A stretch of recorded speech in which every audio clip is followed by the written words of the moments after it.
avant de vous dire quelques mots, je voudrais d'abord remercier celui qui a remercié les autres, Christian Galli, donc, qui a été pendant très longtemps grand reporter à France 3, qui a présenté pendant un certain nombre d'années le journal télévisé de France 3 Picardie. Donc je voudrais vraiment qu'on le remercie très chaleureusement.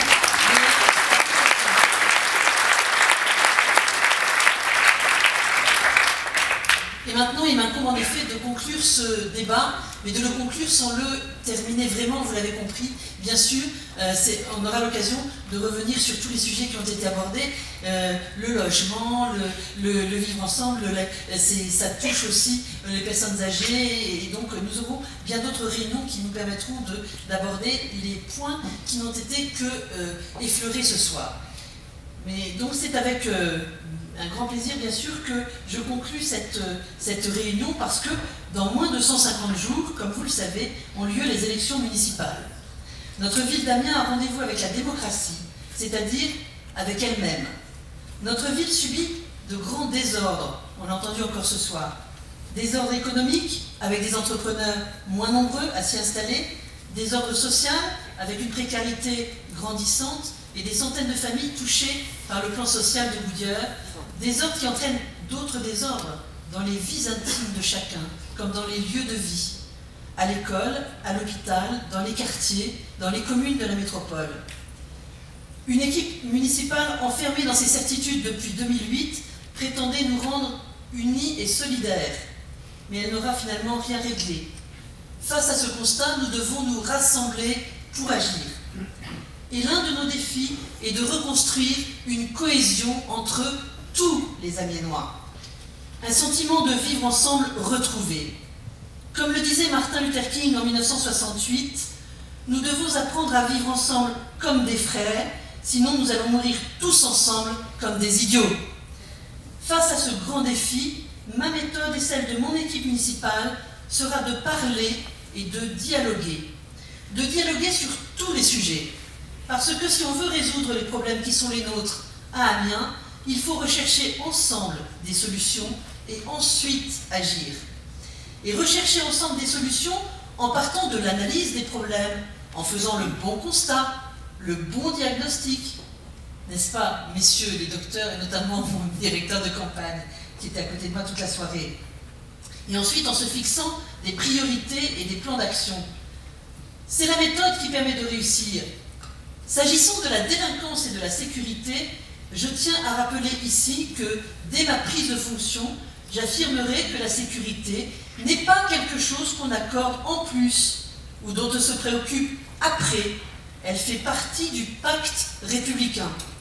Il n'y a pas d'état de droit, il n'y a pas de république digne de ce nom, il n'y a pas de démocratie si la sécurité, qui est un droit inscrit dans la Déclaration des droits de l'homme et du citoyen de 1789, n'est pas assurée partout sur le territoire de la République.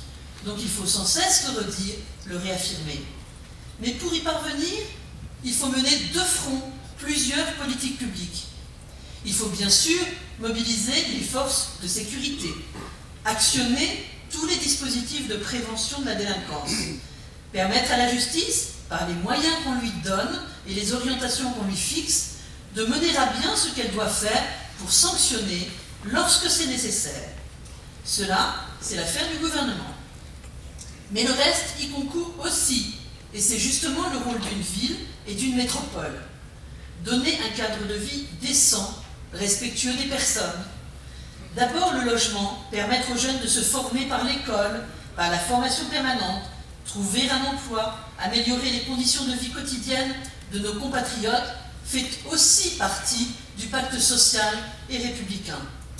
C'est pourquoi je salue le travail des équipes de réflexion qui œuvrent autour de notre candidature, représentée ce soir par Jean-Marc Albert. Et comme eux, je souhaite que l'audit envisagé sur les finances publiques de la métropole soit l'occasion de remettre à plat le fonctionnement des outils de prévention et de dissuasion mis en place par la majorité sortante. Il convient d'évaluer l'efficience de toutes les actions menées, qu'elles soient menées par les pouvoirs publics ou par les associations. On en a parlé à plusieurs reprises ce soir. La sécurité, c'est aussi la propreté de notre ville. La salubrité publique sera une préoccupation majeure à Amiens dans le prochain mandat. Chaque année, des moyens seront mis en œuvre pour la propreté de nos rues. Et la question de la propreté sera au cœur de nos propositions aussi. J'envisage par exemple de développer le signalement en ligne sur tablette et sur smartphone des problèmes constatés en matière de voirie, d'espace public et de propreté. Une application permettrait de les géolocaliser et d'en assurer un traitement efficace et rapide. Au cœur de notre dispositif pour la tranquillité publique, il y a bien sûr la police municipale, à laquelle je veux rendre hommage ce soir, car ces agents accomplissent chaque jour des missions très difficiles. C'est de son efficacité que découlera notre réussite en ce domaine. La sécurité de chacun est un droit fondamental. Ce sont les plus fragiles qui sont les premières victimes des violences, des trafics. Les plus jeunes, parce qu'ils sont l'objet de toutes les sollicitations, les plus anciens, parce qu'ils sont les plus vulnérables. Je remettrai de la police de proximité dans les quartiers. Je m'y engage résolument auprès de vous ce soir. Et je veux m'attarder, en conclusion de cette réunion, à développer quelques idées essentielles pour retrouver un service de police municipale doté de réels objectifs.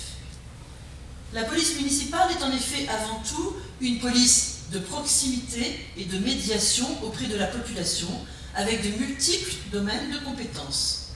Elle est chargée d'assurer la tranquillité des administrés par des moyens de prévention. La police municipale comprend des policiers municipaux, des agents de surveillance de la voie publique, les fameux ASVP, des vacataires à la voirie et des vacataires à la sortie des écoles. Ces missions sont multiples. Elle assure une présence sécurisante, une écoute et un dialogue dans les différents quartiers. Elle veille à la sécurité des enfants aux abords des écoles, à l'exécution des arrêtés du maire et à la réglementation du code de la